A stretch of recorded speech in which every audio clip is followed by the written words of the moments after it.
Assalamualaikum warahmatullahi wabarakatuh.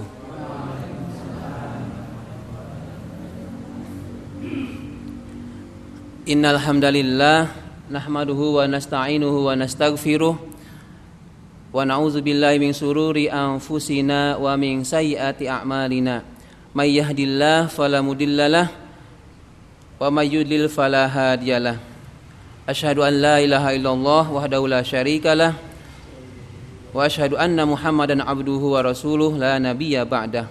Allahumma shalli ala Muhammad wa ala ali Muhammad. Amma ba'd.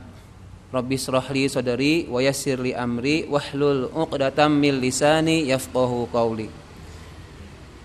Mari kita awali pengajian malam Rabu pada malam hari ini dengan bersama-sama berdoa terlebih dahulu. A'udzu billahi minasy syaithanir rajim. Bismillahirrahmanirrahim. Asyhadu an la ilaha illallah wa asyhadu anna Muhammadan abduhu wa rasuluh. Raditu billahi rabba wa bil islami dina wa bi Muhammadin nabiyya wa rasula. Rabbi zidni ilma warzuqni fahma. Amin. Alhamdulillahirabbil alamin. Kita panjatkan syukur kehadirat Allah Subhanahu wa taala atas segala limpahan nikmat yang dianugerahkan oleh Allah Subhanahu wa taala yang kita bisa nikmati, kita rasakan pada hari ini, hari Selasa 5 Juli 2022, malam Rabu. Kalau melihat dari tanggal, hari ini adalah ulang tahunnya istrinya Pak Uud, yang ke berapa? 38 ya. Ya, amin ya. Terima kasih. Nanti saya sampaikan. Ini pertemuan ke-106 pengajian pasolatan rutin malam Rabu di Masjidul Huda 19. Materinya setelah 2 minggu yang lalu kita berturut-turut membahas mengenai i'tidal, malam hari ini dan insyaallah malam Rabu yang akan datang kita akan bahas mengenai sujud. Kalau dibuat bagian-bagiannya itu malam hari ini kita fokusnya ke cara sujud dan beberapa hikmahnya. Minggu depan itu baru ke tafsir bacaan sujud dan beberapa keutamaan dari bacaan sujud. Nah, dalam malam hari ini selain cara sujud, nanti akan muncul pembahasan. Yang saya sampaikan di status saya itu adalah ketika sujud, lutut dulu, kedua lutut dulu atau kedua tangan dulu. Kita akan bahas itu. Nanti akan saya sampaikan pengertian dari sujud, kemudian cara sujud, dan tadi membahas yang mana dulu sujud itu tangan dulu, kedua telapak tangan dulu atau kedua lutut dulu. Baik, biar komunikatif nih, saya tanya dulu nih. Untuk sujud, nanti kita akan bahas. Lutut dulu atau kedua telapak tangan dulu? Lutut dulu atau tangan dulu? Pak, saya mah biar adil, jadi separuh tangan, separuh lutut. Gak bisa ya. Misalnya tangan dulu yang kanan, kemudian lutut yang kiri. Ya, coba dipraktekkan kayak apa itu nanti ya. Biar adil Pak, jadi saya tidak memihak yang lutut dulu, saya tidak memihak yang kanan dulu. Inisiatif sendiri bersamaan, tangan kanan yang kanan ini duluan, sama yang kaki kiri, lutut kiri. Nggak bisa ya, tidak ada itu pilihan itu. Kita bahas ke pengertian sujud. Ini ya catatan ya, apa yang kita pelajari itu untuk menguatkan gerakan sholat yang kita sudah lakukan. Seandainya ada yang berbeda, maka akan saya sampaikan alasannya. Apa yang berbeda nanti? Nah, nanti perbedaannya itu antara bagaimana sujudnya laki-laki dengan sujudnya perempuan. Kan itu. Nah, kita juga akan bahas. Jadi biar fair itu dari pengertian sujud dulu ya. Kita sudah tahu sujud dalam sholat. Ingat catatannya, ini adalah sujud ketika sholat. Sujud ketika sholat, bukan sujud bukan di luar sholat. Maksudnya apakah itu sujud syukur atau sujud tilawah ketika bukan sholat. Ini fokus sujud dalam gerakan sholat. Pengertian sujud dulu. Ada pengertian sujud dari segi bahasa setidaknya ada 3 kalau di sesama kata sujud diarabkan. Yang pertama adalah al-khudu'u. Khudu'u itu artinya tunduk. Tunduk bukan semata-mata pengertian secara fisik, apakah kepalanya kah atau badannya yang tunduk. Tetapi ada makna tunduk itu bisa menyatakan menyerah, mengalah, pasrah, al-khudu. Kemudian yang kedua, sujud itu dimaknai secara bahasa adalah at-tazallul. Zalal, hina. Jadi menunjukkan kerendahan diri. Kita itu rendah. Maka ketika gerakan sujud itu adalah bentuk ekspresi kita itu rendah. Rendah dalam hal apa? Kita ini dibandingkan Allah ada sikap merendahkan diri. Makanya atazallul. Kepala, nih Bapak Ibu, kepala yang bagi manusia itu adalah bagian katakanlah paling mulia. Buktinya kalau mahkota kan di kepala ya, bukan di lutut atau di jempol, tapi di kepala. Tetapi bagian atas kepala dari manusia ketika sholat dia harus di bawah, sujud, merendahkan diri. Itu maknanya. Kemudian yang ketiga, pengertian sujud secara bahasa adalah al-mailu. Yaitu apa?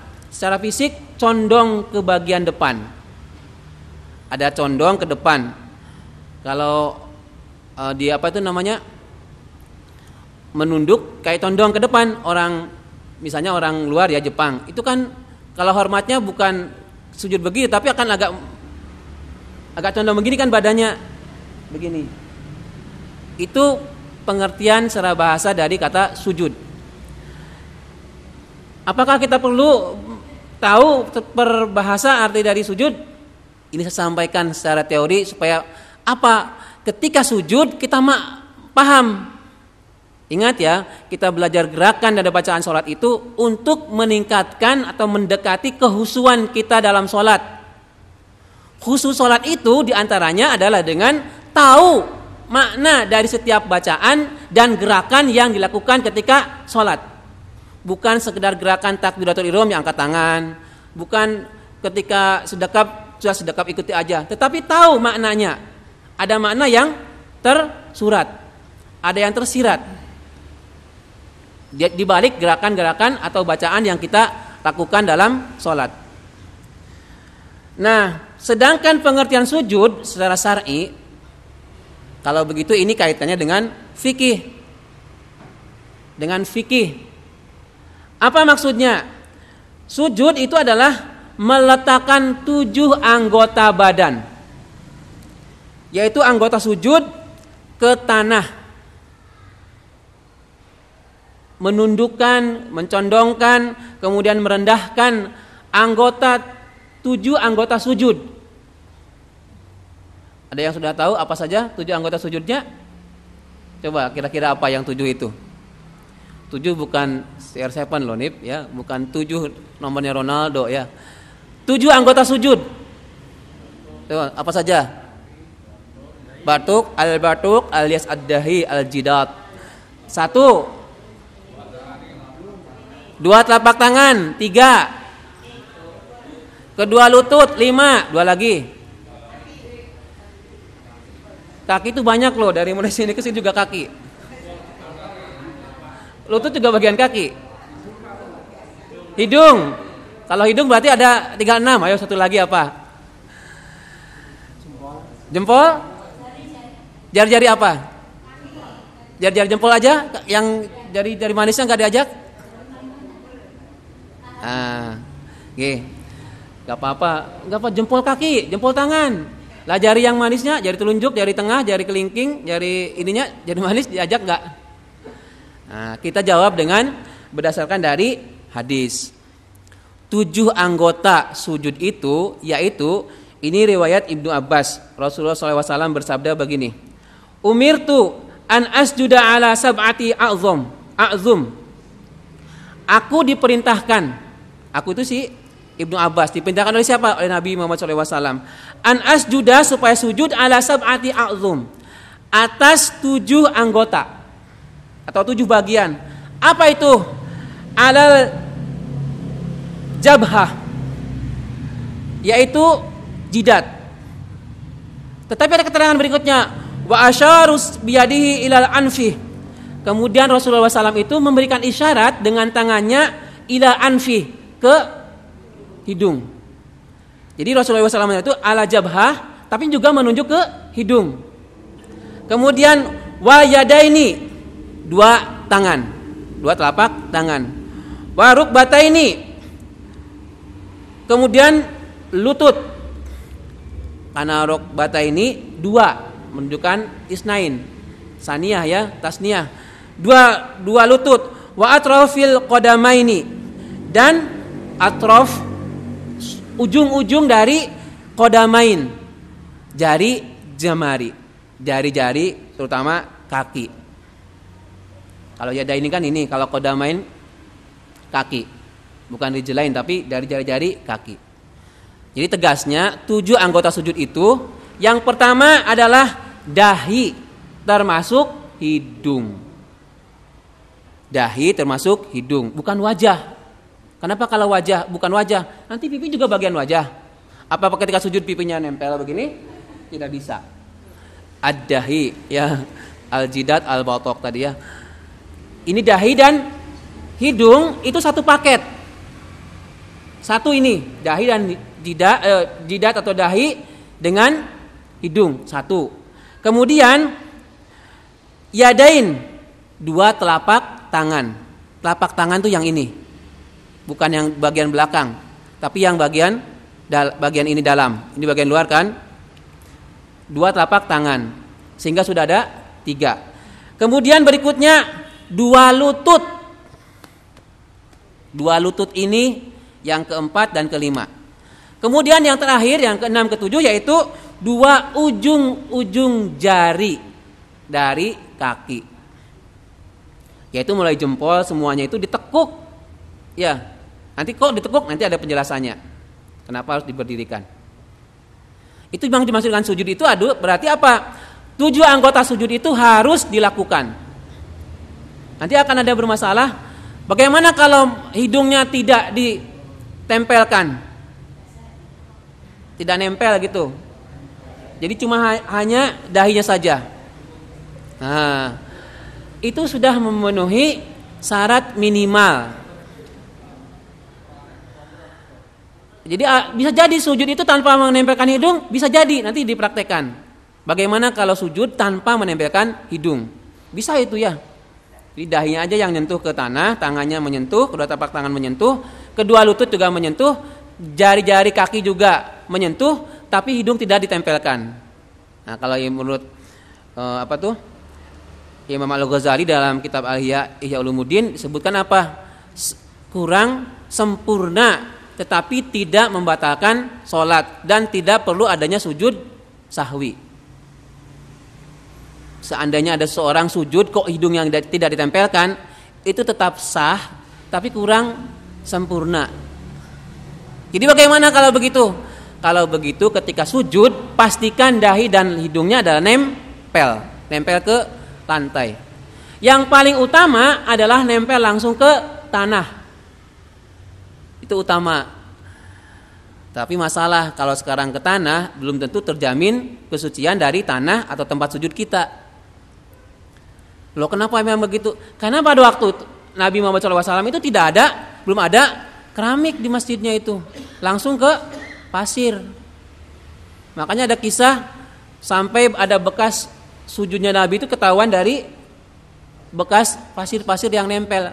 Masih ingat dulu bagaimana ketika gerimis hujan, diantaranya boleh ada daruratnya tidak berjamaah ke masjid, itu diantaranya kalau ketika kamu sujud itu sampai membekas, maka boleh kamu bersolatnya di nanti dulu sampai benar-benar tidak ada kering di pasirnya atau di rumah atau tempat yang lain. Ada rukhsahnya untuk tidak ke masjid kalau alas di masjid itu seperti itu keadaannya. Jadi itu secara syar'i sujud harus meletakkan 7 anggota sujud ke tanah. Sekarang kita akan praktekkan, tapi teorinya dulu, cara sujudnya. Cara sujud yang pertama, bentar, ini ngerekam tidak? Oh iya. Yang pertama adalah ketika turun dari posisi i'tidal berdiri, apa yang dilakukan? Membaca takbir tanpa mengangkat tangan. Allahu Akbar. Tidak usah setelah i'tidal Allahu Akbar sujud, tidak. Tidak disunahkan, bahkan tidak diberikan contoh oleh Nabi. Ketika mau sujud setelah i'tidal tidak mengangkat telapak tangan. Tangan enggak diangkat. Hanya mengucapkan takbir. Allahu Akbar. Allahu Akbarnya boleh pas bersamaan Allahu Akbar atau Allahu Akbar barnya pas si dahi atau tangan lutut mulai nempel. Jadi sunnahnya itu adalah membaca takbir ketika mau sujud setelah i'tidal. Yang kedua, ini saya versi menggunakan yang lutut dulu ya. Yaitu apa? Meletakkan kedua lutut dan jari kaki terlebih dahulu. Lutut dulu ditempelkan ke bumi, ke tanah. Setelah itu kemudian kedua telapak tangan. Setelah kedua telapak tangan, udah lutut, kedua telapak tangan, berikutnya adalah dahi dan hidung. Urut-urutannya begitu. Kemudian menghadapkan ujung jari kaki ini ke arah kiblat. Jadi bukan begini, tapi diberdirikan ke arah kiblat. Ujung-ujung jari dari kakinya itu diberdirikan menghadap ke kiblat. Serta merenggangkan tangan di lambung. Ini tangan ini direnggangkan, mengangkat sikutnya. Siku ini diangkat, tidak menempel ke bumi, ke tanah. Diangkat. Apakah nanti diangkat itu begini banget atau dia diangkat tidak menyentuh ke tanah. Atau jangan diletakkan si sikut ini ke tanah. Lalu yang keempat, sujud dengan tumaninah. Nah, tumaninahnya itu yang perlu kita pegang. Hadisnya sekarang atau dasar-dasar atau dalil-dalilnya. Tadi saya menyampaikan yang pertama adalah lutut dulu. Oh ya, boleh. Ini darurat kan? Kan tidak semua. Ini saya menjelaskan dalam keadaan sehat semua ya. Darurat, bukan darurat. Maksudnya dalam keadaan sehat, fit, lututnya, anggota tangannya itu dalam keadaan sehat normal semua. Tidak dalam keadaan misalnya tangannya cedera atau tangannya digendong begini. Itu namanya nanti kan ada rukhsah, ada keringanan karena keadaan. Dalil yang pertama ini dari Abu Humaid As-Sa'idi. Kana idza sajada amkana anfa'uhu wa jamhatahu minal ardi wa nahha yadahi an janbaihi wa wada'a kafahi hadwa mankibaihi. Bahwa keadaan Nabi SAW idza sajada ketika sujud amkana anfa'uhu menempelkan hidungnya, wa jabhatahu dan dahinya minal ardi dari bumi, dari tanah. Ini alasannya harus ditempelkan dahi dan hidungnya. Wa naha yadahi, kemudian dia melebarkan. Naha, melebarkan yadahi, tangannya. An janbahi, dari tubuhnya, maksudnya dari ini. Kemudian wa wada'a kafaihi, meletakkan telapak tangan ini khudwa mankibai, sejajar dengan dua bahu. Ini bahu ya. Itu asalnya tadi mengapa harus menempelkan hidung. Kemudian mengapa harus diangkat tangannya. Ini kan jadi masalah nanti ketika kok perempuan katanya harus disinikan. Nah, nanti dulu ya. Ini secara umum. Kemudian yang kedua, dasar yang kedua, faida sajada wada'a yadahi ghaira muftarisin wala qabidihima wastaqbala bi'atrafi asabi' rijlahil qiblah. Maka apabila ia bersujud, maksudnya Rasulullah SAW bersujud, Rasulullah SAW itu meletakkan tangannya tidak rapat, artinya merenggangkan, dan juga tidak renggang, tidak rapat juga tidak renggang si telapak tangannya ini. Wastaqbalu bi atrafi asabi rijlahi qiblai. Kemudian dia mendahulukan ujung-ujungnya, menghadapkan ujung-ujungnya jari-jari kaki mengarah kiblat. Yang tadi saya sampaikan, kenapa kaki jari-jarinya harus menghadap ke kiblat. Itu dasarnya. Sekarang kita praktekkan. Sonib mau praktek atau ayah yang praktek? Sonib ke depan. Nah, Sonib. Saya sengaja tadi tidak mengajarkan dulu, biar bagaimana apakah Sonib sujudnya betul atau tidak. Di sini aja. Ini kira-kira kelihatan tidak, Mas? Kelihatan. Menghadap ke sana. Ini anggap itu kiblat ya. Ini sedang dilepas dulu maskernya biar nyaman. Nah, ya. Ini alat peraganya gratis. Itidal nih. Itidal dulu, tegak. Kemudian sudah. Kemudian mau ruku, mau sujud. Allahu Akbar. 1, terus 2, terus 3. 4 hidungnya, 5 jari-jari. Sudah. Nanti ada masalah. Lihat, nanti dulu masih. Lihat. Jari-jari kaki sudah gini menempel dan menghadap kiblat. Itu anggap kiblat. Sudah betul. Tapi ada masalah. Saya jelaskan. Ini masalahnya ada masih sujud nih. Saya tunjukkan satu persatu.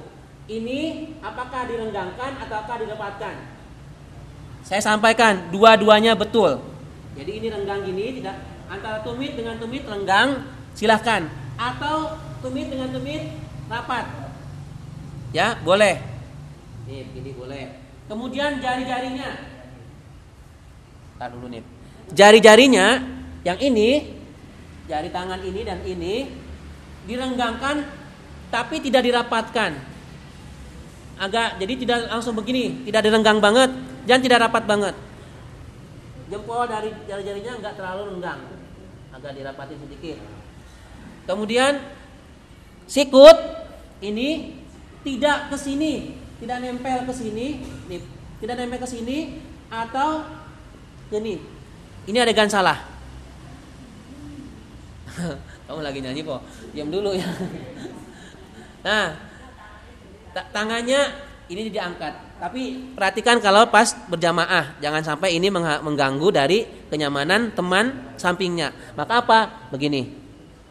Yang jelas jangan menyentuh lambung atau bagian tubuh kita. Sekarang sudah menghadapnya belum, menghadap ke sini sekarang biar ibu-ibu tahu kakinya. Kebalik. Nah. Ini kakinya boleh ini kakinya begini ya. Kalau adegan salah begini. Maksudnya tidak salah itu karena dalam hadisnya jari-jari itu ditekuk. Dia berdirikan kemudian menghadap kiblat. Lalu bagaimana? Apakah tumitnya rapat atau tidak? Rapat atau renggang sama? Boleh. Ya. Kemudian ini jari-jarinya nih enggak terlalu renggang dan juga tidak rapat. Berdiri nih. Udah. Terima kasih. Nah. Nanti minta bonus ke Bunda ya. Silahkan kalau ada pertanyaan sebelum saya sampaikan hadis dari kalau tangan dulu. Ada pertanyaan? Perempuan. Ya, terima kasih. Bagaimana kalau dengan perempuan? Kalau dalam kitabnya Imam Syafi'i Al-Um itu disampaikan tangan direnggangkan kecuali perempuan. Dalam kitab Al-Um ya. Kemudian dari Imam Al-Ghazali juga sama. Bahas bagian mana apa tuh? Rahasia dari sujud juga sama. Lalu dari buku panduan sholatnya NU, Nahdlatul Ulama yang resmi. Laki-laki dan perempuan gerakan sujudnya berbeda. Yang seperti apa? Dirapatkan ke apa namanya? Ke nempel ke sini tapi tidak ke bumi. Ke dadanya. Gini. Untuk perempuan, sujudnya itu tidak melebar. Jadi kalau misalkan di tanahnya gini. Itu yang perempuan menempelkan si tangan ini ke dada. Nah, masalahnya rujukannya yang tidak disebutkan. Makanya saya menyampaikan yang sesuai dengan ada kuat rujukannya. Tapi kalau tadi yang menempelkan di sana itu ada dalam bukunya pasolatannya yang dari Nahdlatul Ulama itu memang gerakan sujudnya perempuan berbeda dengan laki-laki, yaitu merapatkan. Lalu bagaimana yang betul? Dua-duanya betul menurut versi masing-masing.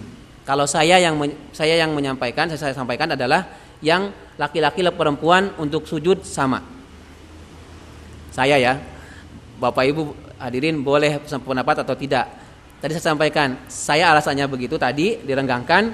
Kemudian kalau ibu-ibu kok ada yang merapatkan, saya juga sampaikan itu dari Imam Syafi'i itu dalam kitab Al-Um juga sama menyebutkan laki-laki dengan perempuan berbeda ketika sujud, yaitu merapatkan tangannya ke dada. Tapi tidak disebutkan alasannya atau sumber hadis sebagai dalilnya. Ya. Sekarang Bapak Ibu mau milih yang mana? Itu pilihan silahkan ya. Ingat saya tidak mendoktrin. Saya menyampaikan mana yang dasarnya ini, dasarnya milih ini, gerakannya ini dasarnya. Milih itu ini dasarnya. Ya. Terima kasih Bu. Berarti terjawab ya yang perempuan laki-laki untuk sholat. Pak Badawi. Oh nggih. Yang oh sami Allah liman. Nggih.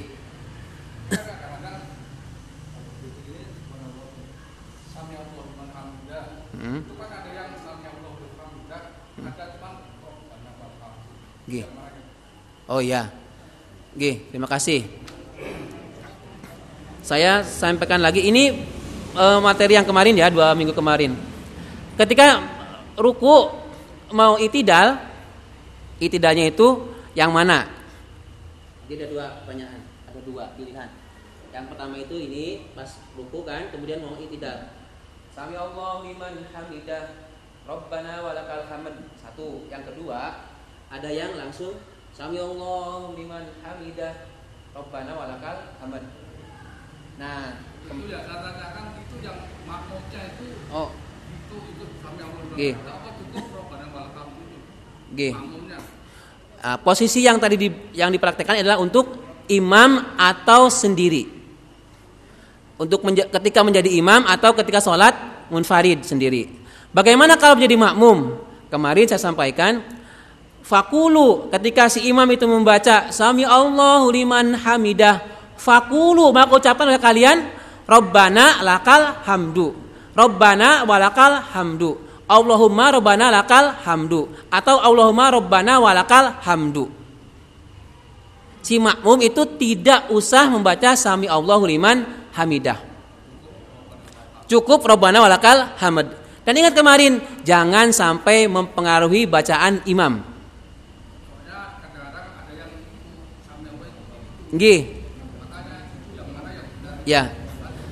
Saya sampaikan kalau merujuk dari hadis yang kemarin saya sampaikan, menjadi makmum ketika i'tidal adalah mengikuti gerakan imam tetapi bacaannya Yang dibaca adalah Rabbana walakal hamdu. Itu bacaan minimal.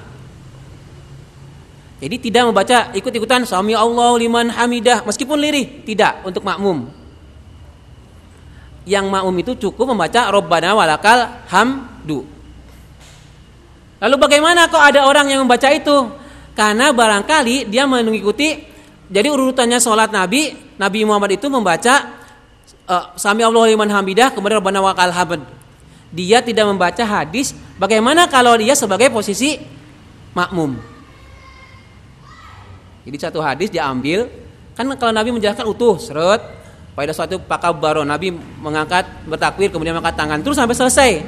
Itu dianggap satu sholatnya Nabi ketika utuh satu sholat. Nah itu kemudian diambil ketika Sami Allahu liman hamidah imam diikuti Sami Allahu liman hamidah juga. Nah berarti si makmum itu kurang atau perlu kita, kalau memang mau menyampaikan sampaikan. Makmum cukup membaca Rabbana lakal hamdu atau Rabbana walakal hamdu. Allahumma Rabbana lakal hamdu, Allahumma Rabbana walakal hamdu. Itu bacaan yang paling pendek. Yang kemarin disampaikan kan Rabbana lakal hamdu mil as samawati wa mil ardi wa mil amasyi tamin saim ba'du. Kok pakai mil as bukan mil us? Kemarin sudah sampaikan. Kenapa mil us? Kenapa mil as? Ya minggu kemarin.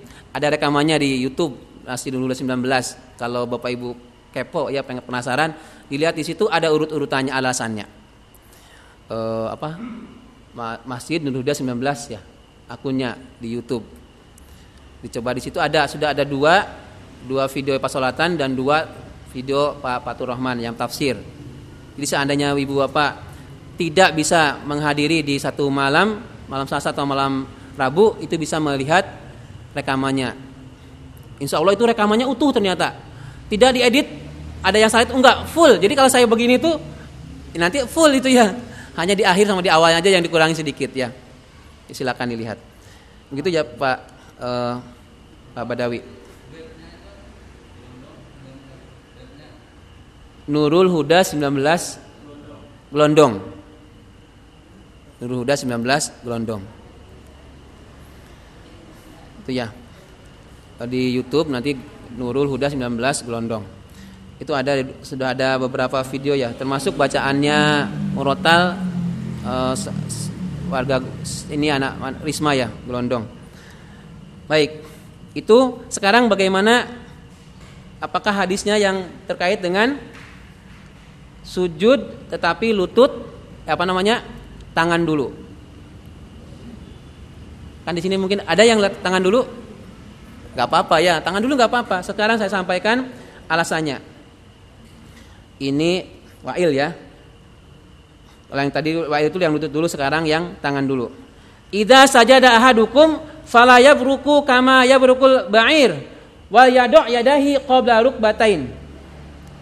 Apabila sujud seseorang di antara kalian, fala yabruk, janganlah kamu turun seperti turunnya al-ba'ir, unta.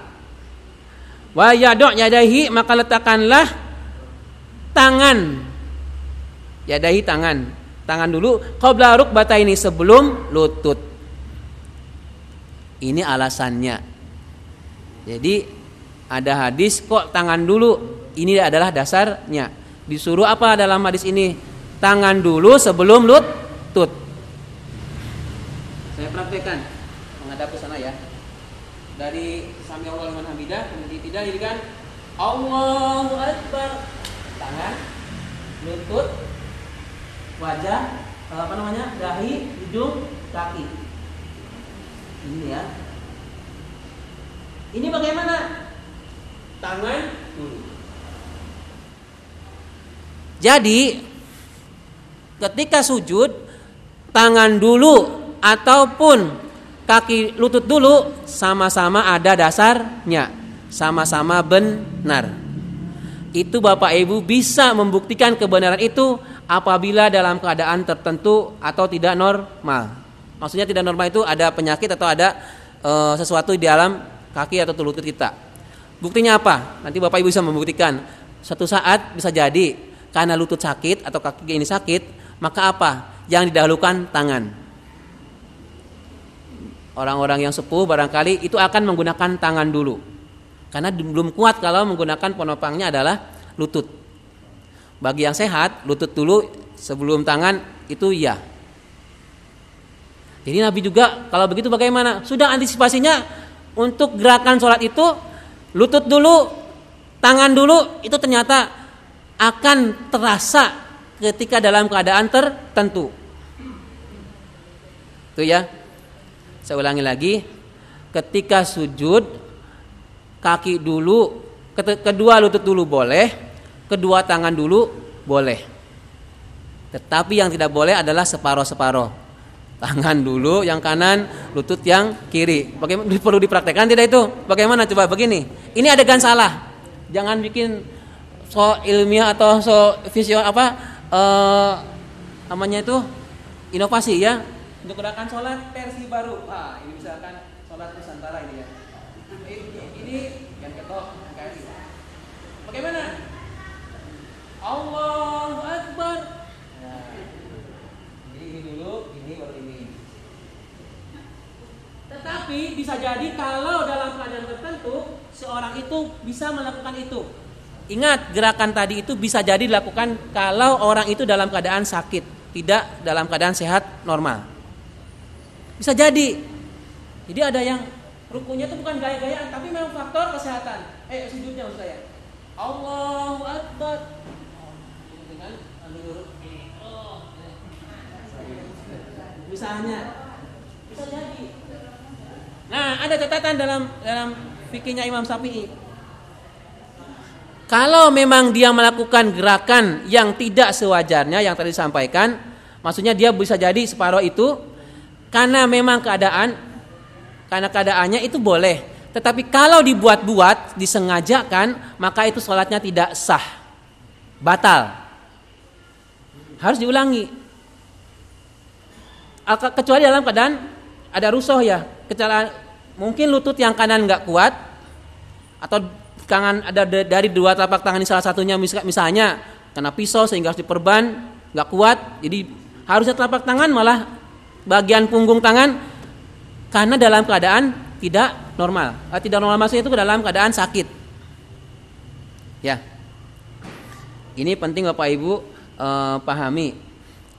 Jadi poinnya itu dalam pengajian malam hari ini, sujudnya itu boleh tangan dulu atau boleh lutut dulu, kedua-duanya boleh. Ada rujukannya.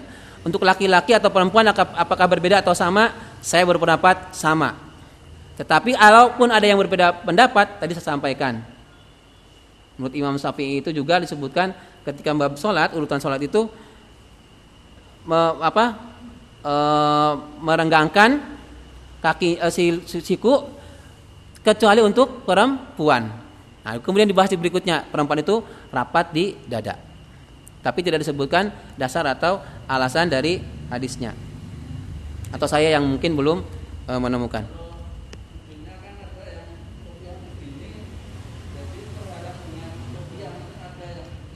Ya. Oke. Ya. Oke. Oke. Baik, ini pertanyaan sepertinya lucu ya, tapi di pesantren juga sama. Ada santri yang kritis. Bagaimana kopiah? Bagaimana kalau rambutnya yang gondrong? Kadang kan ada yang beberapa orang itu rambutmu jangan gondrong, itu nggak sah sholatmu. Itu maksudnya itu aslinya itu supaya rapih, bukan gondrongnya. Lalu bagaimana? Apakah pecisnya perlu diginiin? Sekarang saya tanya, pertanyaan di pondok juga gini. Sekarang kalau mau sholat, kamu pakai sarung, apa lutut itu kamu angkat dulu gitu? Itu enggak kan? Karena sudah bagian di sini lututnya ditutupi oleh sarung atau celana. Pecis, dahi juga ketutupan pecis ataupun pokoknya ruku itu, mukena itu, ya silahkan tetap. Jadi tidak usah dadak diginiin. Atau pas mau wudu, pas mau sholat itu, pas mau ruku, mau sujud, begini sebelum itu diginiin dulu. Set. Kalau saya memang kadang pas ini sholat itu diginiin sebentar supaya lebih nyaman. Kenapa? Kalau saya pas begini, ini posisi dalam keadaan tidak sujud. Jadi kalau gini nggak apa-apa. Tapi kalau sujud, ini tekuk ke sini, sakit ini lumayan. Jadi kalau mau sujud diginiin nggak apa-apa. Tapi bukan berarti sujudnya harus kena dahinya, tidak. Sudah pakai ini pun tetap bagian dari dahi kita ketutupan si pecis atau rukuh. Jadi nggak usah dedak diginiin, tetap begini nggak apa-apa. Ya. Ini pun kalau apa? Masker. Nah, untuk masker itu menutupi hidung. Ya kan, dulu kan pernah pas zamannya Covid itu menutupi masker. Ada yang berpendapat itu tidak sah sujudnya, tidak sah sholat karena ketika sujud menutupi hidung. Sama itu juga dibalik. Kalau begitu lututmu juga harus dibuka dong ketika sujud. Ya. Memang ada yang menyebutkan itu harus menempel. Itu sudah pakai masker juga nempel. Meskipun nempel si hidung, nempel si dahi itu tidak langsung ke tanah. Kenapa? Karena ketutupan masker atau ketutupan mungkin barangkali ya si rukuhnya itu apa tuh yang bagian perempuan yang ininya ke sini tuh. Bagian itu loh buat rambutnya itu. Kalau laki-laki pecisnya kan juga ke sini. Ya. Jadi gampangannya dibalik. Kalau begitu ketika sholat si lutut dilepas dulu tuh celana, dilepas dulu sarung supaya benar-benar lututnya. Ya. Ya. G. Ya. Itu kebalikan sama ketika tadi menjelaskan. Ada bagian-bagian yang ini itu kan tadi ketika Nabi itu menunjukkannya apa? Wa asyara, dan kemudian Nabi mengisyaratkan tangannya biadaihi itu ila anfi kepada hidungnya. Jadi apa yang utamanya? Yang utamanya adalah dahinya. Dahinya itu yang diutamakan. Makanya tadi saya sampaikan, hidung itu ketika sujud tidak menempelkan hidung pun tidak apa-apa, hanya kurang sempurna. Bapak Ibu kalau ingin sempurna hidungnya tempelin. Kalau nggak salah misalnya gara-gara masker kemudian merasa tidak sah, lepas itu masker. Ya, kemarin itu kan dalam keadaan tertentu. Jadi untuk menjaga keselamatan masing-masing dari jamaah, dari warga, hidungnya itu ditutup. Ya, di sini di bagian itu kan masker ke sini.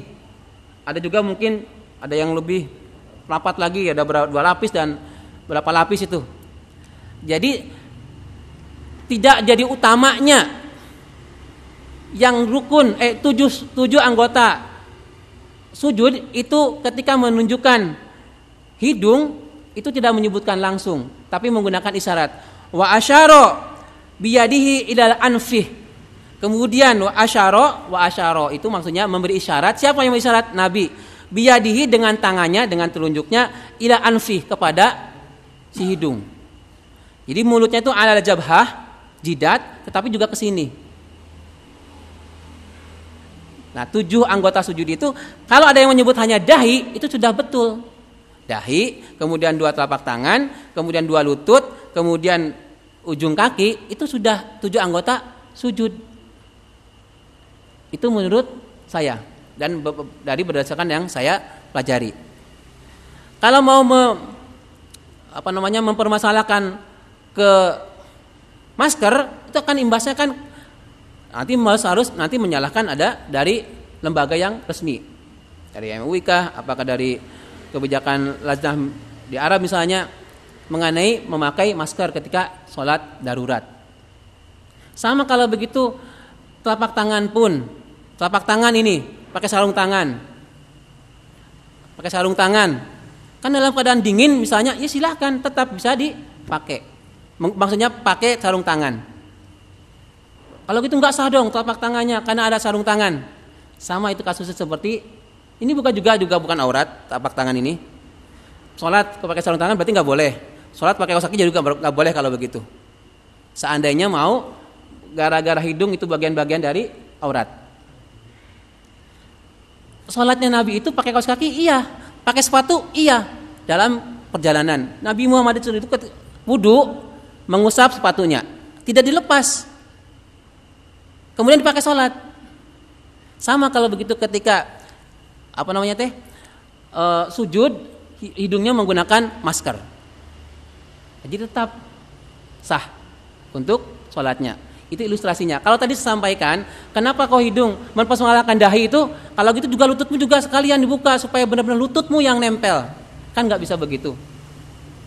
Kalau menggunakan alasannya aurat, kaki Nabi Muhammad menggunakan kaos kaki, sepatu. Bagaimana kalau menggunakan sarung tangan? Sarung tangan ini kan bukan aurat. Ya. Tangan bukan aurat untuk laki-laki. Ya. Tapi kalau pakai sarung tangan penuh gini, ya silahkan, sah, tetap sah. Karena tangannya yang menempel ke tanah atau ke bumi. Kira itu Pak Aryono, monggo Pak.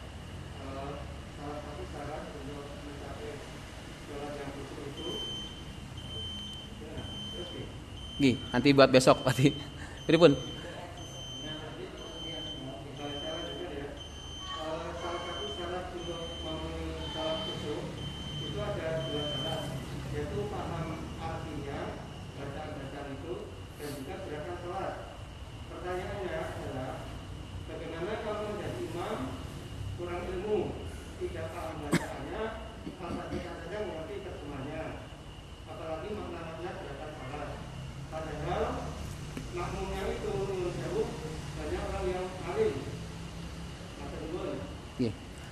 Terima kasih. Ini berarti bagiannya kriteria dari imamah.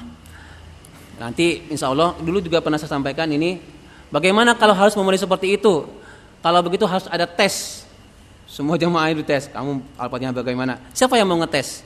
Sementara kewajiban utamanya adalah sholat berjamaahnya. Jadi jangan sampai mempersulit diri kita untuk berjamaah gara-gara ini Al-Fatihahnya sudah fasih banget. Sementara makmumnya misalkan poin 100, si imam poin 70. Selama itu bacaannya, ingat imam itu bukan harus paham dari apa yang dibaca, itu kayak kriteria khusyuk. Yang fakih, yang lebih agamanya lebih bagus. Kalau dari zaman Nabi itu kan yang hijrahnya. Bahkan yang siapa yang paling sepuh usianya. Nanti kan ada kriteria khusus mengenai imam ya, termasuk ini. Jadi jangan sampai kita nggak mau berjamaah, nggak mau ke masjid gara-gara saya tahu kayak kapasitas imam itu bacaan Al-Fatihahnya kurang, apalagi suruh terjemahkan per kata, mesti nggak bisa. Bukan itunya, malah kita jadi takabur, mau sholat malah takabur. Jadi hindari itu ikuti makmum, enak itu paling enak itu jadi makmum. Jadi imam itu mau nggak mau harus sebisa mungkin menyadari dirinya ini jadi imam, jadi panutan. Setidaknya bacaan dan gerakannya betul dulu, mengenai paham enggaknya belakangan. Betul dulu. Tidak harus paham Allahu Akbar itu artinya apa, tapi tahu gerakannya itu ada takbirnya dulu, ada bacaannya. Tidak harus paham sampai artinya, sampai maknanya. Tidak itu. Itu adalah untuk kehusuan. Syarat imam itu tidak ada menjelaskan harus paham bacaan gerakan sholat. Tidak ada untuk gerakan itu. Coba bayangkan kalau syarat itu harus terpenuhi, kemungkinan jamaah tidak akan ada. Jamaah sholat maksud saya. Maka bersyukur ada sebagian dari kita menjadi imam. Saya kira itu nanti akan bahas khusus mengenai setelah persolatan untuk kriteria imam. Dulu pernah saya sampaikan juga. Kurang lebihnya gitu ya Pak Har. Kita sudah melewati. Kita akhiri dengan bersama-sama baca doa kafaratul majlis. A'udzu billahi minasyaitonir rajim. Bismillahirrahmanirrahim. Subhanakallahumma wa bihamdika asyhadu an la ilaha illa anta astaghfiruka wa atubu ilaik. Alhamdulillahirabbil alamin. Insyaallah minggu depan kita akan bahas tafsir dari bacaan sujud. Assalamualaikum warahmatullahi wabarakatuh.